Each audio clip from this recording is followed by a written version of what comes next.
Misterios al anochecer, un programa que te interna en lo mejor de los enigmas, en los hechos misteriosos, la cultura y la buena música. Misterios al anochecer.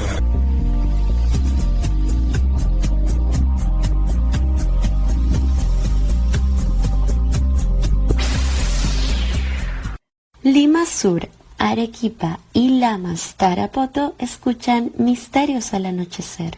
Fernando Chapi Martínez está presentando Misterios al anochecer. Síguenos también en YouTube, Facebook e Instagram como Misterio Infinito Perú.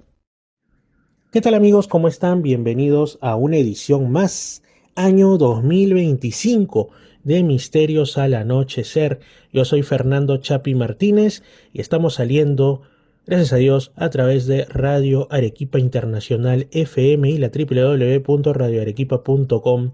Asimismo también Radio Los Andes 99.5 en Lima Sur, Radio Estación Lamas 96.3 en la región San Martín, Edenex. Es la radio del misterio, y después los programas se suben a Misterio Infinito Perú en YouTube. Les cuento amigos, cuando estoy grabando este programa, pues en días anteriores he estado por ahí chequeando algo de lo que más me gusta en realidad realizar, que es meterme por esas galerías de libros antiguos, empolvados, que otros pues no les encuentran utilidad, que los ven simplemente como una curiosidad, pero que tienen el registro de hechos, de saberes, de puntos de vista, de tradiciones, que posiblemente sea complicado o hasta imposible encontrar en otros lugares. No digamos ya de la internet, que hay quienes todavía ilusamente creen que es una especie de repositorio de todo el saber humano, pero yo sé perfectamente que es muchísimo más lo que no está todavía subido a la internet que lo que sí está. Es así como cuando veo uno de estos libros que me llama la atención, y por supuesto cuando el bolsillo lo permite, porque ese es el mal de nuestros tiempos, pues decido comprarlos, leerlos, y a veces uno se da grandes sorpresas que están ligadas a los temas que tratamos principalmente en el programa. Estoy hablando, por supuesto, de asuntos de cultura, asuntos de historia, del pensamiento del ser humano a través de los tiempos, pero también de los misterios, si así lo enfocamos. Misterios, ustedes saben, si son seguidores del programa, que a mí pues me gusta hablar mucho de los retrocasos, ¿no? Estas situaciones, encuentros con lo insólito que han ocurrido no ahorita ni el año anterior ni hace 10 o 15 años, sino en ocasiones a inicios del siglo XX o incluso en siglos anteriores. Para esto es inestimable la ayuda, el aporte, por ejemplo, de Álvaro Rosales con el repositorio que él tiene, pero también hay otras que surgen, como digo, de libros de investigación propia y de otros lugares. Es así como, por ejemplo, me encontré con un hermoso libro que en realidad es parte de una colección de diciembre de 1972, de una colección llamada Huellas, concretamente el número 10, perteneciente a la Asociación de Artes y Estudios Experimentales de Lima, Perú. Esta Huella 10 está dedicada a Chavín y a la zona de Huaylas en la región Ancash, una región que yo estimo, que yo quiero mucho, no solo porque la he visitado en distintas ocasiones, sino porque pues mi abuela materna era de esa región. Es uno de los departamentos o regiones más misteriosos del Perú, no solamente por la historia que alberga.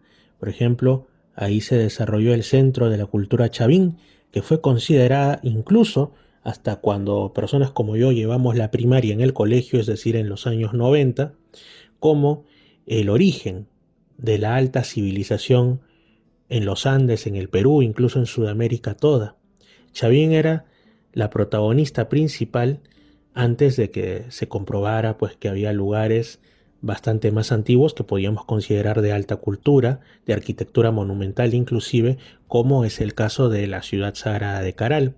Pero no deja por esto de ser Chavín un lugar enigmático. Sus galerías, el lanzón monolítico, las cabezas clavas, la mayoría de ellas ya caídas, y otros lugares más en la zona también no tan conocidos, y más allá de lo arqueológico, de los rituales que ahí seguramente se llevaron a cabo, de los dioses que ahora incluso el nombre hemos olvidado, pero que esa gente con fervor realmente les rendía culto, pues incluso hasta el día de hoy perviven tradiciones, leyendas, algunas relativamente recientes, ya con el influjo del cristianismo, pero otras que vienen de más atrás. Y en ellas, por supuesto, podemos encontrar cosas muy simpáticas, muy bonitas, que nos sacan una sonrisa y nos encantan, como cuando antes se estilaba y hasta ahora en algunos campamentos, ¿no? De hacer un fuego y a la luz del mismo en plena noche, pues contarnos las experiencias, ya sea de padres a hijos, ya sea entre amigos, ya sea entre comunidades. Pues bien, algo así era mucho más común antes y en esta manera de transmisión oral seguramente es como llegaron una serie de leyendas. Pero antes de pasar estrictamente a esas supuestas leyendas, revisando este libro, esta publicación de Huella, a mí lo que más me llama la atención no solamente es la excelente fotografía, no solamente es encontrar la presencia de lugares que yo he visitado y que son fascinantes como Wilcahuaín, sino también cómo esta Asociación de Artes y Estudios Experimentales tenía mente abierta para, por ejemplo, mostrarnos imágenes de cabezas clavas, de petrograbados, entre otros, pero dándoles un simbolismo más universal.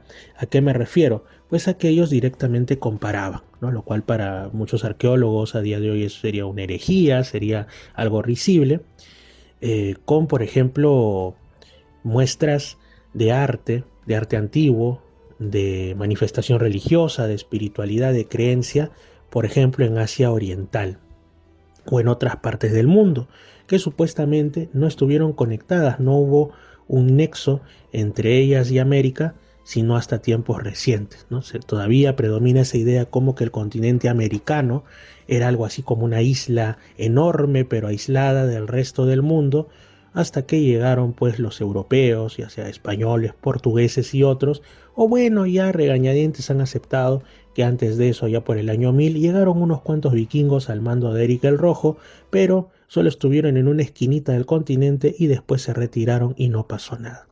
Pero pareciera, al encontrar tantas similitudes, y yo estoy a favor de esto, que existió alguna especie de cultura madre, alguna especie de saber común a todos los pueblos del mundo al inicio.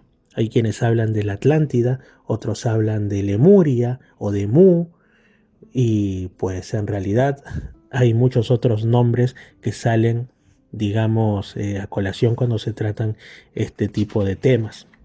Entonces, revisando, que yo lo estoy haciendo mientras grabo esto en las páginas de esta revista Huellas, me siento muy feliz de haberla adquirido. Pero yo les hablé ahorita, les adelanté, mejor dicho, que voy a comentar sobre algunas leyendas, en todo caso historias, justamente de esa región Ancash.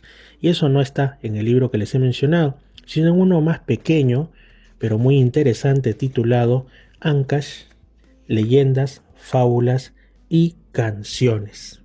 Este libro es incluso anterior al que les he mencionado, Huella, que es del 72, porque este Ancash, Leyendas, Fábulas y Canciones, selección y prólogo de Justo Fernández y César Ángeles Caballero, fue realizado por Ediciones Peruanas Sociedad Anónima en Lima en 1958 y tiene el típico olorcito, fascinante olorcito del libro antiguo.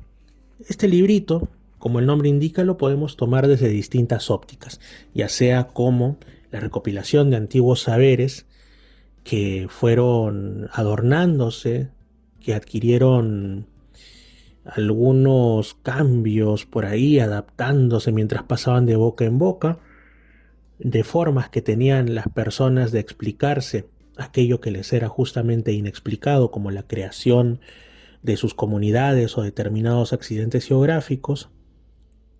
Pero también existen, y ahora ustedes tienen que parar la oreja porque hay distintos elementos que nos hacen recordar a lo que actualmente nosotros recibimos, nosotros encontramos dentro de lo que se denomina el mundo del misterio. Casos que tienen que ver con extraños enanitos. Por ejemplo, ya les voy adelantando, Antes y hasta ahora muchos los denominan como duendes, pero también hay otros que van más por el lado ufológico. Nos hablan incluso en estas leyendas de súcubos, de hechicería, etcétera. No les adelanto más. Vamos entonces a escucharlo. Solo algunas de las leyendas incluidas en este maravilloso texto. Una ciudad de enanos, recogida por Olga Romero Cano. Cuentan que una señora de Patasca, en época de hambruna, salió en busca de alimentos para sus hijos. Fue por un camino muy largo hasta que llegó a un peñasco. Ese peñasco tenía una boca en forma de cueva. La señora penetró en ella y dicen que era como un túnel. Siguió por ese túnel y al terminarlo se encontró con una ciudad muy grande y hermosa que era habitada por unos hombrecitos de 60 a 70 centímetros de altura. Entonces la señora al ver esto se impresionó mucho. Todos los hombrecitos salieron a su encuentro y la recibieron con gran alegría y cariño, y dijeron a la señora que llevara a toda su familia, que allí no les faltaría nada, que tendrían abundante comida. Y ella vio cómo hacían la siembra. Con gran cuidado araban los surcos y en vez de bueyes tenían un par de carneros que les servían para arar la tierra. La señora salió de esa ciudad con el propósito de regresar con todos sus hijos y toda su familia. Al llegar la señora a su casa, con los alimentos que llevaba, contó lo sucedido a sus hijos y a todas sus amistades. Al llegar la señora a su casa, con los alimentos que llevaba, contó lo sucedido a sus hijos y a todas sus amistades. Todos los que oyeron la noticia se dirigieron a la ciudad de los enanos, pero al ver que tanta gente de ese pueblo desaparecía por el túnel, taparon la boca del peñasco y no se supo más de las personas que penetraron en ese túnel. Esto habría ocurrido en Patasca, Corongo. Shangol, recogida por César Ángeles Caballero. Una bella joven que vivía en los alrededores de lo que hoy es la ciudad de Caraz, conoció a un apuesto mancebo de quien se enamoró perdidamente. Él la amaba con igual pasión. Entre los dos nació un amor puro y perdurable, pero esta relación no era bien vista por los padres de los dos jóvenes, a quienes reservaban un destino diferente. Ellos tenían que buscar las sombras y la oscuridad para sus citas. Una mañana muy temprano, salía la joven dispuesta a iniciar algunas faenas domésticas, cuando observó la presencia de su amado, que se dirigía a uno de los herbazales vecinos, donde muchas veces se encontraban. Ella fue a buscarlo y decidió permanecer a su lado hasta el mediodía, pero el tiempo pasó tan veloz que insensiblemente llegó la noche, una noche de luna llena. La enamorada y el apuesto mancebo sucumbieron al deseo. La doncella se entregó y el varón la hizo suya, con la embriaguez propia de un amante. Pasaron días, pasaron meses. Los padres observaron que una nueva vida se agitaba en las entrañas de la joven. Aquel hecho infausto no podía ser perdonado y merecía un castigo severo. Pero, ¿cuál? Era menester consultar a los ancianos sabios de la región, a los adivinos y a los brujos. Todos estuvieron acordes en afirmar que era presagio de desgracias, pues el hecho se había consumado en noche de luna llena, y por tanto la joven debía ser desterrada del lugar. Pero hubo una bruja, la más temible de todas, que opinó que si no se la sacrificaba, se cerniría sobre la ciudad una calamidad sin nombre. Era deber del cacique prevenir esa catástrofe, aunque fuese a costa de la vida de su propia hija, ya que ella era la causante de tan aflictiva situación. Así se acordó. Ella tendría que morir en la próxima luna. Su alma pecadora sería purificada en presencia de la misma luna que la vio cometer el acto. Fue encerrada en el lugar denominado Shangol. Fue la misma bruja la que se encargó de su custodia. De pronto se transformó en un ave de horripilante aspecto. que noche a noche le succionaba la sangre para irla debilitando paulatinamente. Víctima de tan terrible castigo, falleció la joven antes de cumplido su sacrificio. Su cuerpo fue enterrado en el mismo lugar que le sirvió de prisión, sin que su tumba tuviera una señal. No obstante, sin que nadie supiera cómo, un árbol misterioso fue creciendo con la rara virtud de conservar siempre la humedad. Poco tiempo después se abrió una grieta en las cercanías. Por ella brotó agua tibia, rojiza y abundante. La sangre de la doncella había obrado el milagro y en adelante serviría para curar las enfermedades que aquejaban a los pobladores de esa región. El duende Ichik-Oljo, recogida por César Ángeles Caballero. Este ser extraño, motivo de leyendas, vive aún en las mentes de las gentes de Caraz. Pertenece al pasado y al presente y es seguro que en el futuro ha de vivir por muchos años, pues se asegura que es un ser inmortal. Es un hombrecillo de hermosa y suave cabellera rubia o de tonos dorados, casi blanquecino, encrespada, abundante, aunque bastante corta. Sus ojos son grandes, vivos y hermosos. El rostro es casi infantil y lleno de atractivo. Todo su cuerpo es transparente, tenue y lleno de vivacidad. Camina ágilmente y con mucha gracia. Vive en los manantiales o bajo las caídas de agua, donde en algunas oportunidades puede observarse un pequeño túnel. Esa es la entrada a su palacio, el que según se dice está lleno de piedras preciosas y joyas de incalculable valor.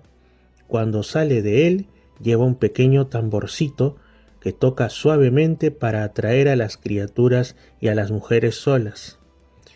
Cuando las mujeres caen en poder del Ichik-Oljo, llegan a tener hijos, semejantes a su progenitor duende, la tez excesivamente blanca, el cabello rubio, ágiles y hermosos cuando son niños. Sin embargo, ellos continúan siendo seres corpóreos, como los humanos. En cambio, cuando son niños, los que atraídos por el sonido del tamborcito mágico caen en poder de este duende, son transformados por él en otros tantos seres incorpóreos, semejantes al propio duende. Por esta razón se dice que las mujeres solas y los niños temen acercarse a los manantiales, arroyos o caídas de agua del lugar. Esto corresponde a la zona de Caraz, Callejón de Huaylas. La piedra que cura el mal de corazón, relatada por Toribio Rodríguez. En las alturas del pueblo de Huaquián, en el lugar denominado Huaya, habitaba la tribu de los indios Guayas, que eran muy laboriosos.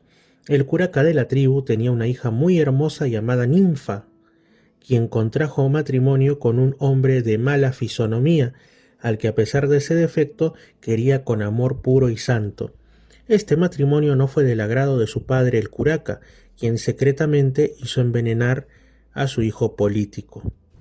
Ninfa, para disipar sus penas, se dirigió hacia la costa, pero apenas había recorrido 3 kilómetros cuando a la altura de Cutacocha, en las inmediaciones de la parte superior de Huaquián, le dio el mal del corazón, porque sentía mucho la muerte inesperada de su esposo. No pudo continuar el viaje, se quedó en ese sitio y ahí hizo construir su casa. Uno de los incas, al hacer su recorrido por esos lugares, llegó a la casa de Ninfa y ella, con el corazón adolorido, le contó lo que padecía y la causa de ese mal. El inca, que era muy generoso, al ver su rostro angelical, le ofreció mandar traer una piedra de la ciudad de Quito para que tomara un pedacito de ella en infusión y sanase del shonko nané, es decir, el mal o dolor de corazón. En efecto, así lo hizo. Esa piedra fue colocada junto a la casa de Ninfa, quien cada vez que le dolía el corazón tomaba un pedacito de ella, así como la repartía entre las personas que sufrían de ese mal. Se dice que dicha piedra aún existe en el lugar, pero año tras año se va achicando, va empequeñeciéndose, porque las gentes que conocen la virtud que encierra se llevan siempre un pedacito de la misma. San Juan, recogida por César Ángeles Caballero. Al noreste de la ciudad de Caraz existía hace mucho tiempo un volcán cuya actividad había tenido aterrorizados a los vecinos. Un día de primavera, muy temprano, se sintieron ruidos extraños en la ciudad que hicieron presumir el inicio de una gran catástrofe. Y así fue. Los ruidos subterráneos crecieron en intensidad y el volcán inició su actividad. El pánico cundió y los habitantes atemorizados clamaron por ayuda divina, y ésta no se hizo esperar. Cesaron las manifestaciones de aquel y la calma volvió a imperar. Un humilde pastor que se encontraba en las proximidades del volcán huyó presuroso tratando de encontrar un refugio seguro, pero en aquella huida violenta fue testigo de excepción de un suceso milagroso. Un hombre de aspecto humilde, rostro atractivo y tez blanca, pero extrañamente vestido, sostenía una enorme roca que cubría el cráter del volcán, caprichosamente situado en una ladera, y evitaba que éste hiciera erupción. Los esfuerzos sobrehumanos que hacía este extraño hombre se reflejaban en su rostro, que lucía congestionado y sudoroso. El pastor contempló este portento, admirado y lleno de incredulidad. Cuando volvió a la calma, el pastor corrió montaña abajo para narrar lo acaecido a las personas que, aún temerosas, comentaban el suceso del volcán, comentaban la posible erupción. Lo describió con frases entrecortadas por el susto y la emoción, pero no le creyeron. Sus palabras fueron tomadas con cierta burla por los oyentes, mas él habló con tal acento de veracidad que al fin los presentes dudaron de que el humilde pastor les estuviera mintiendo. Es entonces cuando decidieron certificar y comprobar sus palabras. Se dirigieron cerro arriba y cerca a la cumbre hallaron lo que creyeron imposible: una enorme roca en el lugar donde tantas veces observaban el cráter del volcán, y sobre esa roca, aunque débilmente dibujada, estaba la imagen de una persona muy semejante a un pastor.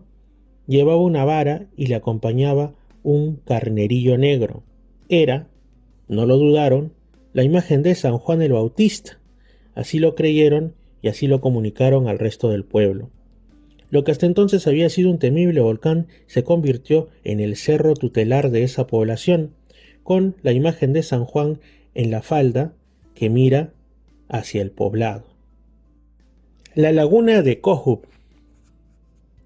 recogido por Ángela Godensi Luna. El 13 de diciembre del año 1941, ocurrió en Huaraz, capital del departamento de Ancash, uno de los más grandes desastres que hasta la fecha hayan ocurrido.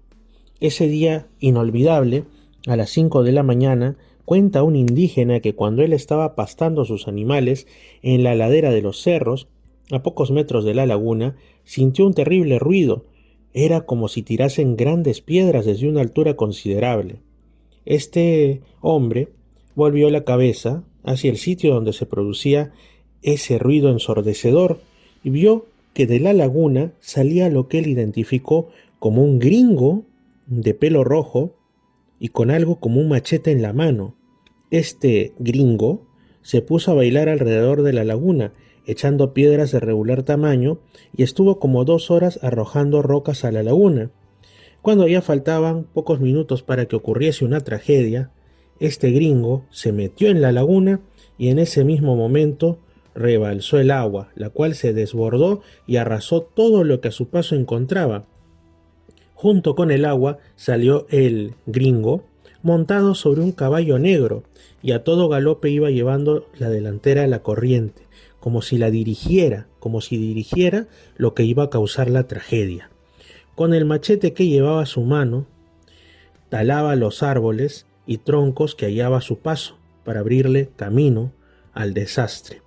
Cuenta el indígena que al ver que la laguna se salió, él echó a correr a su choza que se encontraba cerca. Sin tener tiempo de salvar a sus animales, sacó a su mujer y a sus hijos. Estos vieron que el agua se había llevado la choza y los animales y que iba con todo furor hacia la ciudad, pero en el mismo momento en que el agua iba a cubrir la población, apareció un niño vestido de blanco, quien hizo un movimiento alargando el brazo, y logró de esa manera que el agua solo alcanzó las urbanizaciones nuevas de Huaraz y no destruyó la parte antigua. Dice la gente que ese niño fue Dios, que por salvar su iglesia que ahí se encontraba, desvió el cauce hacia otro lado, produciendo una horrible mortandad y dejando a personas sin hogar y a niños sin padres. Un cura cuenta que ha encontrado un manuscrito en el que se afirma que 200 años antes se había producido ya otro suceso igual en Huaraz. Misterios al anochecer. Historias de diablos y diablas. Recopilado esto por Luis Alaiza y Paz Soldán.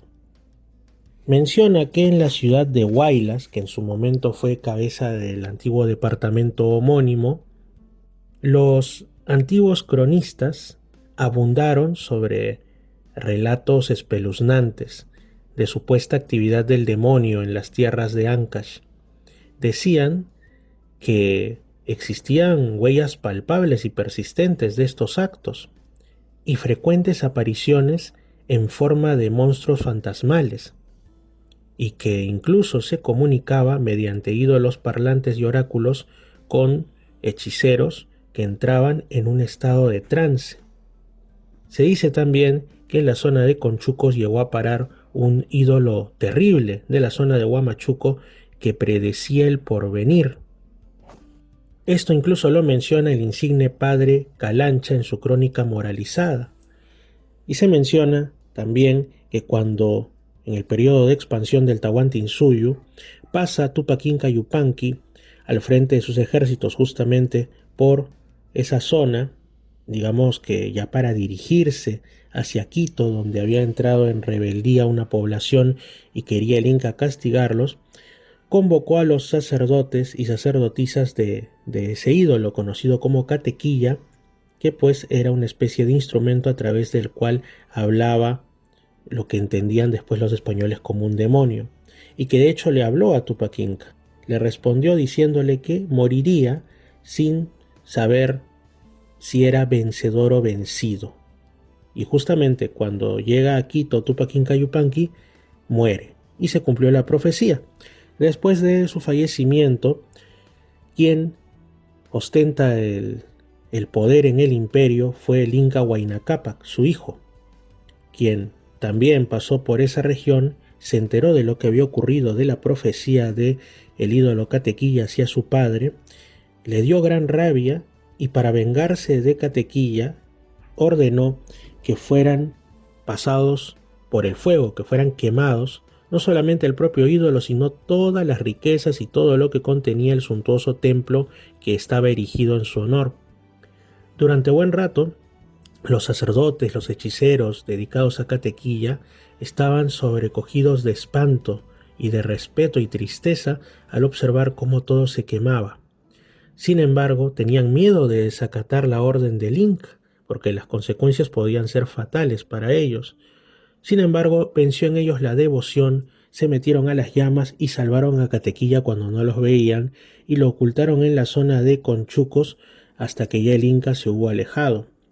Se dice que desde ese momento la buena parte de la población se entregó con gran fervor al culto hacia Catequilla, y que incluso cuando años después llegan los españoles, envían a un par de sacerdotes, de intrépidos catequistas, los padres Pineda y Hernando, se dirigen hacia la zona para destruir el ídolo y convertir a todos al cristianismo católico, pero los adoradores escondieron en la zona, en el pueblo de Tauca, al Catequilla. Se decía justamente que Tauca era puro dominio de Supay, es decir, el demonio, el diablo, y esto se manifestaba porque era muy común ver pulular a los duendes, como unos pequeños demonios, y que habían casos incluso de súcubos a quienes los taucanos llamaban guaraquias. Incluso nos menciona justamente el padre Calancha lo siguiente: era el humilladero y ordinario adoratorio en unos alisos que estaban junto al pueblo, donde se aparecen y sus adoradores oyen sus voces, y era tan apetecida esta adoración y tan venerados estos alisos que las hojas eran reliquias y casi adorados, por lo menos tenidos por dichosos, los pájaros y las aves que se posaban en ellos. Tenían dedicadas doncellas que ofrecían sacrificios, y todo el ánima tenían en aquellas duendas los varones, acrecentándose la adoración por la sensualidad. Fue inútil que los sacerdotes destruyeran estos alisos en los que, al parecer, se realizaba algún tipo de contacto con ciertas entidades. No pudieron ahuyentar del todo a los guaraquias, porque se dice que de las raíces crecieron nuevos brotes, y los que estaban ahí en proceso de convertirse al cristianismo volvieron a la antigua adoración hacia estos demonios. En otra zona llamada Yapo se dice que vivía un encantador o un hechicero llamado Charimango, que estaba en pugna con la llegada de los misioneros cristianos católicos agustinos, y que de hecho reunió a todos los que estaban ahí, que para los católicos eran idólatras, a todos los que tenían pues estas creencias en ídolos parlantes. Los reunió en una enorme montaña y les dijo: los he llamado aquí para que se acaben de persuadir de que yo tengo omnipotencia de Dios, y que ni Cristo ni ningún predicador tienen virtud divina, y que yo sí tengo. Verán ahora que con solo dar una cosa a este monte, lo partiré y haré caer su mitad. Dicho esto, el hechicero Charimango dio una coz tremenda, y el cerro empezó a estremecerse, se rajó en dos grandes pedazos, y se dice que al momento del relato todavía podían esto contemplarlo los que visitaban la tierra de Yapo. Asimismo, se dice también que en la zona de Guamalíes ocurría otra cosa bastante extraña, porque ahí existen depósitos petrificados, depósitos de unas piedras negras de propiedades tóxicas espantosas, que incluso algunos decían que eran los excrementos de los demonios. Era tan veloz el veneno, por llamarlo de alguna manera, la toxicidad de estas piedras, que incluso los animales, con pasar por encima de ellas o pegándoseles un brevísimo momento, quedaban ya completamente muertos. Amigos, he querido relatarles estas leyendas recogidas en el libro que ya les mencioné, porque cada región tiene las suyas, y muchas veces creemos que todo se encuentra en la internet, lo cual es falso. Cada vez se visitan menos las bibliotecas físicas, y se da incluso que en muchas casas consideran que pues es una pérdida de espacio tener libros, sobre todo auténticas joyas de anteriores generaciones, y que son irrecuperables en su contenido y en los saberes que albergan. Es por eso que, como siempre digo, es importante recopilar estos libros que otros desechan, y encontramos cuestiones que posiblemente no figuren en otros lugares, o que en todo caso, si es que figuran, es difícil encontrarlo, aunque estés buscando en algunas páginas web que presumen de tener pues casi el compendio de toda la civilización. Es así por eso que en Misterios al Anochecer también nos gusta lo que denominamos como retrocasos, y por supuesto entramos en el ámbito de la cultura, y como ahora les he mencionado, se trata de un pequeño libro llamado Ancash, Leyendas, Fábulas y Canciones, ni más ni menos que del lejano año de 1958. Selección y prólogo de Justo Fernández y César Ángeles Caballero, que fue pues editado por, valga la redundancia, Ediciones Peruanas, Sociedad Anónima. Se entiende que pues se trata, porque esto no es lo único que hay bastante más, hay otras fábulas, hay canciones en español, en quechua. Se entiende que pues se trata de relatos populares, se trata de cuestiones que ahora la mayoría trata de verlas como una cosa simpática, como cuestiones que pues venían de un tiempo en el que lo místico, lo mágico era parte de lo cotidiano, y por ende cualquier cosa que saliera de lo usual era tomada casi con reverencia y hasta con miedo. Pero yo creo, y es evidente en los relatos que he escogido para contarles, que mucho de esto nos resultaría sospechosamente familiar en el presente.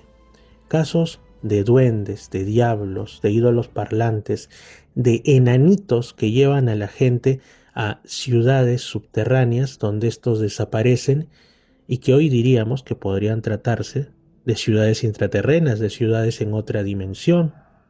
Este tipo de cosas son muy interesantes de rescatar, o cuando hablan de súcubos inclusive, ¿no? Cuando hablan de extraños seres que provocan desgracias, que las dirigen, y de otros más luminosos que terminan haciendo que los acontecimientos no sean tan graves. Estos casos han ido, no solamente en el caso del Perú, sino en todas las culturas del mundo, ocurriendo, mostrándose y quedando registrados, ya sea en la tradición oral o escrita, a través de los siglos y me atrevería a decir de los milenios. Es decir, que parece que efectivamente hay algún tipo de realidad usualmente invisible que en determinados puntos o con determinadas personas decide interactuar y mostrarse.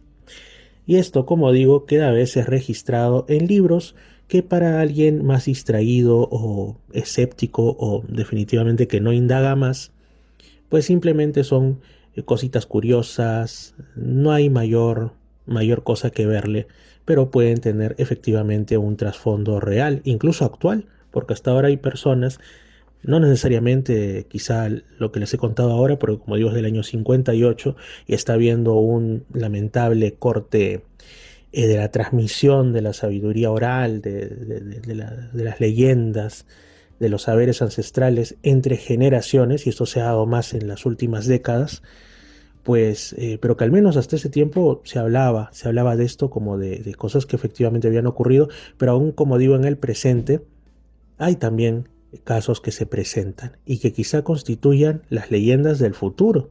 Así que no hay que perder esto de vista. Siempre es importante, por supuesto, tener respeto por la sabiduría de nuestros ancestros y, como digo, cada región, cada lugar, cada pueblo inclusive tiene sus propias leyendas, incluso mitos de creación y más, y pues esto debe preservarse. Misterios al anochecer.